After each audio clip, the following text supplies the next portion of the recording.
Hello friends, welcome to খেল দুনিয়া। আগামী মরশুমে মোহনবাগান কেমন দল তৈরি হবে সেই নিয়ে এই মুহূর্তে পুরো নিশ্চুপ মোহনবাগান ম্যানেজমেন্ট। মোহনবাগানে কোন প্লেয়ার আসবেন বা কোন প্লেয়ার মোহনবাগান থেকে যাবেন তো কিছুই কিন্তু জানা যাচ্ছে না। হ্যাঁ, লাস্টের 1 দিনের মধ্যে কিন্তু কিছু জুনিয়র প্লেয়ার তাদেরকে কিন্তু মোহনবাগান ছেড়ে দিচ্ছে, সেই নিউজটা উঠে এসেছে। তো মোহনবাগান থেকে কোন প্লেয়ার আসবেন, মোহনবাগানে আসবেন কোন কোন প্লেয়ার, সেটা নিয়ে কিন্তু এই মুহূর্তের সমর্থকদের মধ্যে জল্পনা তুঙ্গে। কারণ প্রত্যেকেই জানতে চাইছে মোহনবাগানের আগামী মরশুমের দল কেমন হবে, কোন কোন বিদেশি মোহনবাগানে আসবে বা মোহনবাগানের স্বদেশি প্লেয়াররাই কেমন হবে এবং কোন কোন প্লেয়ারকে মোহনবাগান রিটেন করছে। তো কোন কোন প্লেয়ারকে রিটেন করছে সেইগুলো মোটামুটি তোমরা সবাই বুঝতে পারছো বা জানো। ম্যাক্সিমাম প্লেয়ারই মোহনবাগানে রিটেন হচ্ছে, সে অর্থে কিন্তু ইন্ডিয়ান প্লেয়ারদের মধ্যে সে অর্থে কিন্তু খুব বড় প্লেয়ারদের কেউ ছাড়ছে না। হ্যাঁ, বিদেশিদের মধ্যে বেশ কিছু প্লেয়ারকে মোহনবাগান ছেড়ে দিচ্ছে, এটা কিন্তু ঠিক। তো 2 জন বিদেশি কনফার্ম থাকছেন, সেটা হচ্ছে দিমিত্রি পেটাটস এবং জেসন কামিন্স। তো এবার কারা কারা আসছেন সেটা নিয়ে কিন্তু একটা বড় আপডেট রয়েছে, কারণ এইটা নিয়ে কিন্তু প্রত্যেকের মধ্যে একটা কৌতূহল রয়েছে।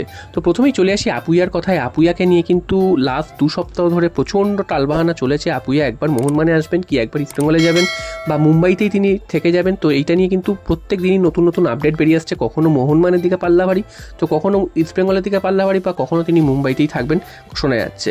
তো এই মুহূর্তে যে খবরটা শোনা যাচ্ছে সেটা হচ্ছে আপুইয়া কিন্তু ইস্টবেঙ্গলের দিকে তার পাল্লা ভারী হয়ে গেছে, মোহনবাগানে আসার সম্ভাবনা কিন্তু একদমই কমে গেছে। তো এর মানে এটাই নয় যে এখনই ইস্টবেঙ্গল থেকে সই করিয়ে নিয়েছি, যতক্ষণ অফিসিয়াল কনফার্মেশন আসছে ততক্ষণ কিন্তু কিছুই বলা যায় না। আর দ্বিতীয় কথা হচ্ছে মোহনবাগান যখন কোনো একজন প্লেয়ারকে টার্গেট করেছে তখন সেই প্লেয়ারকে তারা কিন্তু নিয়েই ছাড়ে, এটা আমরা দেখে এসেছি। তো এখনই কিন্তু মোহনবাগান সমর্থকদের হতাশ হওয়ার কোনো কারণ নেই, কারণ আপুইয়াকে মোহনবাগান নজরে রেখেছে এবং শুধু এবছরের জন্য নয়, তারা কিন্তু এর আগেও আপুইয়ার দিকে নজর রেখেছিল। তো দেখা যাক শেষ পর্যন্ত আপুইয়া মোহনবাগানে আসে না ইস্টবেঙ্গলে যায়। তো যেই দলেই যাক, যদি আপুইয়া সেই তার নিজের পুরনো পারফরমেন্স দেখাতে পারে তাহলে কিন্তু সেই দল অবশ্যই লাভবান হবে। এরপর চলে আসি পরের নাম, সেটা হচ্ছে জয়গুপ্তা। জয়গুপ্তার নামও কিন্তু তোমরা বেশ কিছুদিন ধরে শুনছিলে, জয়গুপ্তা এফসি গোয়া ছেড়ে মোহনবাগানে আসবেন কি না। তো এটাও কিন্তু একটা রিউমারের পর্যায়েই, কারণ এই মুহূর্তে দাঁড়িয়ে কিন্তু এই সম্পর্কে আর কোনো নিউজ উঠে আসছে না জয়গুপ্তার আসার ব্যাপারে বা জয়গুপ্তা ক্লাব ছাড়ছেন সেই ব্যাপারে। তো মাঝখানে উঠে এসেছিল যে জয়গুপ্তার সাথে অনেকটা এগিয়েছে এবং এই নিউজগুলো কিন্তু সমস্তই ট্রান্সফার মার্কেটের তাদের তথ্য অনুযায়ী কিন্তু দেওয়া হচ্ছে, কারণ ট্রান্সফার মার্কেটে তাদের সাথে লিঙ্ক আপের যোগাযোগের খবর কিন্তু উঠে এসেছিল, তাই জন্য বলা হচ্ছে। এবং সেখানে দেখা যাচ্ছে যে জয়গুপ্তার সাথে মোহনবাগানের কিন্তু লিঙ্ক আপ এখন এই মুহূর্তে অনেকটাই তলানিতে রয়েছে এবং জয়গুপ্তাও হয়তো মোহনবাগানের সাথে আর অতটা ইন্টারেস্ট নয়, মোহনবাগানও কিন্তু তার প্রতি অতটা ইন্টারেস্ট নয়। হ্যাঁ, এরপরে কিন্তু ডেভেলপ হতেই পারে কোনো সম্পর্ক, সেটা কিন্তু পরের কথা। তবে এই মুহূর্তে দাঁড়িয়ে জয়গুপ্তাও আসার সম্ভাবনাটা অনেকটাই কমে গেছে, সেটা কিন্তু তোমরা যদি দেখো তাহলে কিন্তু 50%-এরও নিচে রয়েছে।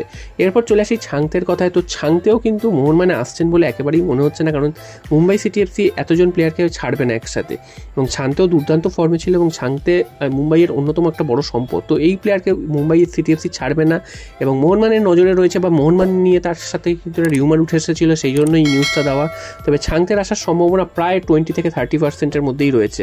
পরবর্তীকালে যদি তার সাথে কোনো সম্পর্ক গড়ে ওঠে সেক্ষেত্রে কিন্তু সেটা আলাদা ব্যাপার হবে, তবে এই মুহূর্তে দাঁড়িয়ে কিন্তু ছাংতের মোহনবাগানে আসার সম্ভাবনা প্রায় নেই। এরপর চলে আসি বিদেশিদের কথায়। ব্রায়ান কার্লটাকের নাম তোমরা কিন্তু শুনে আসছো লাস্ট কয়েক সপ্তাহ ধরে।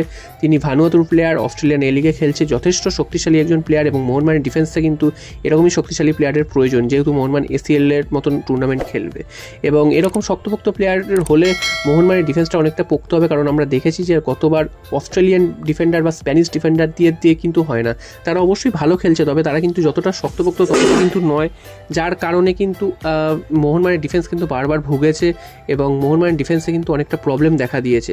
তাই জন্য ভানুয়াতুর এই প্লেয়ারটির দিকে মোহনবাগান নজর দিয়েছে, তার সাথেও কিন্তু যথেষ্ট অনেকটা দূর কিন্তু কথাবার্তা এগিয়েছে এবং ট্রান্সফার মার্কেটের তথ্য অনুযায়ী তার সাথেও কিন্তু মোহনবাগান কথাবার্তা চালিয়েছে এবং 60% মতন সম্ভাবনা রয়েছে মোহনবাগানে যোগ দেওয়ার। তো দেখা যাক শেষ পর্যন্ত এই প্লেয়ারটিকেই সই করায় না অন্য কোনো সেন্ট্রাল ডিফেন্ডার নিয়ে আসে। নেক্সট চলে আসি রুজবে চেসমির কথায়। রুজবে চেসমির নামটাও কিন্তু এই মুহূর্তে সবথেকে বেশি ঘুরে বেড়াচ্ছে মোহনবাগানের বিদেশিদের তালিকায় এবং এই প্লেয়ারটিকে মোহনবাগান এর আগেও টার্গেট করেছিল এবং এবছরও কিন্তু তার টার্গেটে রয়েছে বা তার সাথে লিঙ্ক আপ তৈরি হয়েছে। তো রুজবে চেসমির আসার সম্ভাবনাটা এই বছরটা কিন্তু অনেকটাই বেড়ে গেছে, সেটা কিন্তু 60%-এর উপরে দেখাচ্ছে।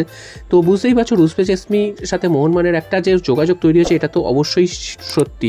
তো ম্যানেজমেন্ট ভেতরে ভেতরে কী হচ্ছে সেটা কেউই জানতে পারছে না, তবে এই নিউজগুলো কিন্তু বিভিন্ন সূত্র মারফত বেরিয়ে আসে এবং ট্রান্সফার মার্কেটও কিন্তু এই নিউজগুলো দেয়, সেখান থেকেই জানা যায়। তো রুজবে চেসমিও কিন্তু মোহনবাগানের জার্সি পরার একটা সম্ভাবনা তৈরি হয়েছে এবং সেটা কিন্তু অনেক দূরই এগিয়েছে। তো এখনও কিছু ফাইনালাইজড হয়নি বা ফাইনাল কিছু সইসাবুদও হয়নি। তো দেখা যাক শেষ পর্যন্ত রুজবে চেসমিও আসে কিনা, তবে রুজবে চেসমির আসার সম্ভাবনাটা কিন্তু অনেকটাই বেশি। আর সবশেষে চলে আসবো জেমি ম্যাকলারেন। জেমি ম্যাকলারেনের সাথে তো মোহনবাগানের সই হয়ে গেছে, এটা তোমরা সবাই জেনে গেছো। এবার কথা হচ্ছে জেমি ম্যাকলারেন কবে তার অফিসিয়ালি জানানো হবে, কারণ অস্ট্রেলিয়া থেকে অফিসিয়ালি জানিয়ে দেওয়া হয়েছে যে জেমি ম্যাকলারেন আর অস্ট্রেলিয়ার এ লিগে খেলছেন না, তিনি কিন্তু সেখান থেকে কিন্তু রিলিজ নিয়ে নিয়েছেন। তো এবং সেখানকার মিডিয়া অনুযায়ী তিনি ইন্ডিয়াতে আসবেন এটাও কিন্তু শিওর হয়ে গেছে। তো জেমি ম্যাকলারেনের নিউজটা কবে আসবে এটা নিয়ে কিন্তু প্রত্যেকে উদ্গ্রীব হয়ে রয়েছে। তোমাদের আবারও জানিয়ে রাখি যে মে মাস যতক্ষণ না শেষ হচ্ছে ততক্ষণ কিন্তু এই নিউজগুলো জানানো যায় না।